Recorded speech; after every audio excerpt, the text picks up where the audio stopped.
મહેસાણા જિલ્લા session court દ્વારા હત્યાના 13 આરોપીઓને આજીવન કેદની સજા ફટકારવામાં આવી છે।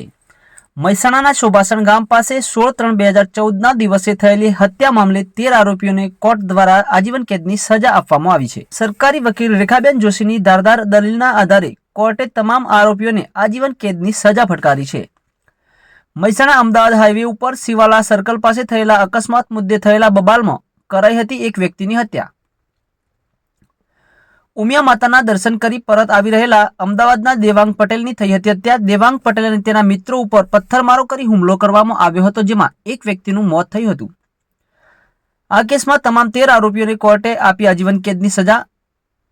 આરોપીઓનું નામ વિગતે જોઈએ તો પરાક્રમસિંહ ઝાલા, બેચર ઠાકોર, દલપતજી ઠાકોર, કિરણસિંહ ઝાલા, ભાણુભા ઉર્ફે ટીકુભા ઝાલા, મથુરસિંહ ઝાલા, અલીખાન પઠાણ, મુકેશજી ઠાકોર, વિષ્ણુજી ઠાકોર, વિક્રમજી ઠાકોર, કાંતિજી ઠાકોર અને સોમાજી ઠાકોર સહિત સલમાન ખાન સહિતના આરોપીઓનો સમાવેશ થાય છે।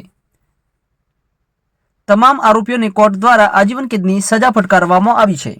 વધુ સમાચારો અને અપડેટ્સ માટે જોતા રહો online TV news Suresh Thakor અને ફારૂક મેમણ સાથે।